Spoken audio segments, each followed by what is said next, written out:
حضرت فاطمہ زہرا رضی اللہ تعالی عنہا حضور صلی اللہ علیہ وآلہ وسلم کی وفات کے بعد آپ رضی اللہ تعالی عنہ نے کبھی تبسم نہ فرمایا۔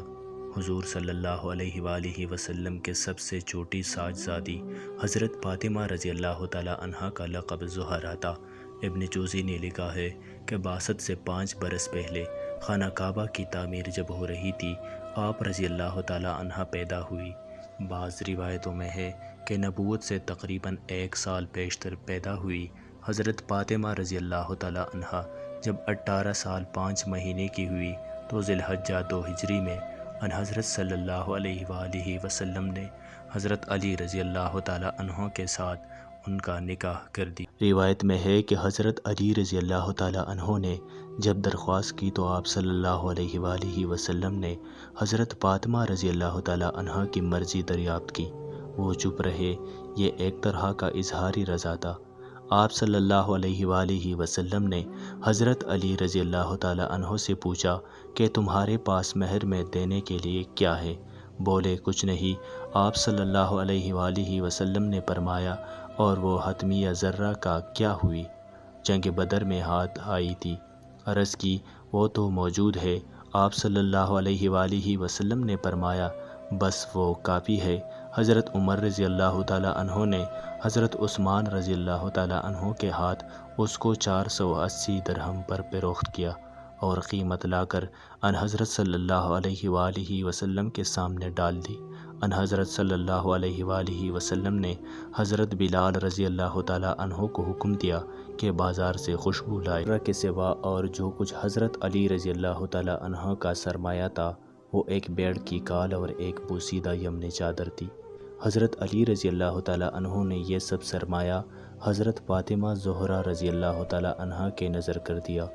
حضرت علی رضی اللہ تعالی عنہ اب تک حضور صلی اللہ علیہ وآلہ وسلم ہی کے پاس رہتے تھے۔ شادی کے بعد ضرورت ہوئی کہ الگ گھر لے۔ حارث بن نعمان انصاری رضی اللہ تعالی عنہ کے متعدد مکانات تھے جن میں سے وہ کئی حضرت صلی اللہ علیہ وآلہ وسلم کے نظر کر چکے تھے۔ حضرت فاطمہ رضی اللہ تعالی عنہ نے حضور صلی اللہ علیہ وآلہ وسلم سے کہا کہ انہی سے کوئی مکان دلوا دیجیے۔ آپ صلی اللہ علیہ وآلہ وسلم نے فرمایا کہ کہاں تک؟ اب ان سے کہتے شرم آتی ہے۔ حارث رضی اللہ تعالی عنہ نے سنا تو دوڑے آئے کہ حضور میں اور میرے پاس جو کچھ ہے سب آپ کا ہے۔ خدا کی قسم میرا جو مکان آپ لے لیتے ہیں مجھ کو اس سے زیادہ خوشی ہوتی ہے کہ وہ میرے پاس رہ جائے۔ غرض انہوں نے اپنا ایک مکان خالی کر دیا۔ حضرت فاطمہ رضی اللہ تعالی عنہ اس میں چلی گئی۔ شہنشاہ مدینہ صلی اللہ علیہ وآلہ وسلم نے سید عالم رضی اللہ عنہ کو جو جہیز دیا وہ بن کی چارپائی، چمڑے کی گدی جس کے اندر روئی کے بجائے کھجور کے پتے تھے، ایک چاگل، 2 مٹی کے گڑے، ایک مشک اور 2 چکیا، اور یہ عجیب اتفاق ہے کہ یہی 2 چیزیں عمر بھر ان کی رونق رہی۔ حضرت فاطمہ رضی اللہ تعالی عنہ جب نئی گھر میں چلی گئی تو حضور صلی اللہ علیہ وآلہ وسلم ان کے پاس تشریف لے گئے۔ دروازے پر کھڑے ہو کر اجازت مانگی، پھر اندر آئے، ایک برتن میں پانی منگوایا، دونوں ہاتھ اس میں ڈالے اور حضرت علی رضی اللہ تعالی عنہ کے سینہ اور بازو پر پانی چھڑکا۔ پھر حضرت فاطمہ رضی اللہ تعالی عنہ کو بلایا، وہ شرم سے لڑکھڑاتی آئی، ان پر بھی چھڑکا اور فرمایا کہ میں نے اپنے خاندان میں بہتر شخص سے تمہارا نکاح کیا ہے۔ حضرت فاطمہ رضی اللہ تعالی عنہ کی عمر مشہور روایت کے مطابق 29 سال کی تھی کہ جناب رسول اللہ صلی اللہ علیہ وآلہ وسلم نے رحلت فرمائی۔ حضرت فاطمہ رضی اللہ تعالی عنہ حضور صلی اللہ علیہ وآلہ وسلم کے محبوب ترین اولاد میں سے تھے اور اب صرف وہی باقی رہ گئی تھی، اسی لیے ان کو صدمہ بھی اوروں سے زیادہ ہوا۔ وفات سے پہلے ایک دن حضور صلی اللہ علیہ وآلہ وسلم نے ان کو بلا بھیجا۔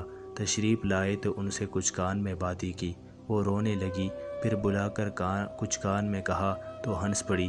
حضرت عائشہ رضی اللہ تعالی عنہا نے دریافت کیا تو کہا پہلی دفعہ آپ صلی اللہ علیہ وآلہ وسلم نے فرمایا کہ میں اسی مرض میں انتقال کروں گا۔ جب میں رونے لگی تو فرمایا میرے خاندان میں سے پہلے تم ہی مجھ سے آ کر ملو گی، تو ہنسنے لگی۔ وفات سے پہلے جب بار بار آپ صلی اللہ علیہ وآلہ وسلم پر غشی طاری ہوئی تو حضرت فاطمہ رضی اللہ تعالی عنہا یہ دیکھ کر بولی، ہائے میرے باپ کی بے چینی۔ آپ صلی اللہ علیہ وآلہ وسلم نے فرمایا، تمہارا باپ آج کے بعد بے چین نہ ہوگا۔ آپ صلی اللہ علیہ وآلہ وسلم کا انتقال ہوا تو حضرت فاطمہ رضی اللہ تعالی عنہا پر ایک مصیبت ٹوٹ پڑی۔ اسد الغابہ میں لکھا ہے کہ جب تک زندہ رہی کبھی تبسم نہیں فرمایا۔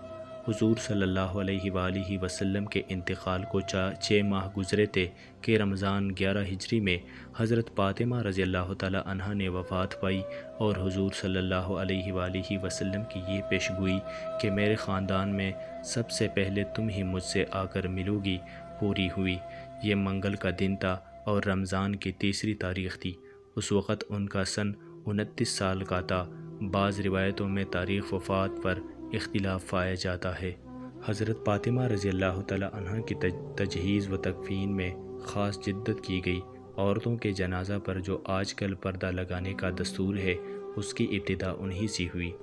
اس سے پیشتر عورت اور مرد سب کا جنازہ کھلا ہو جاتا تھا، چونکہ حضرت فاطمہ رضی اللہ تعالی عنہ کے مزاج میں انتہائی حیا و شرم تھی، اس لیے انہوں نے حضرت اسماء بنت امیس رضی اللہ تعالی عنہ سے وصیت کی تھی کہ کھلے جنازہ میں عورتوں کی بے پردگی ہوتی ہے، جس کو میں ناپسند کرتی ہوں۔ اسماء رضی اللہ تعالی عنہ نے کہا، جگر گوشہ رسول، میں نے حبشہ میں ایک طریقہ دیکھا ہے، آپ کہیے تو اس کو پیش کروں۔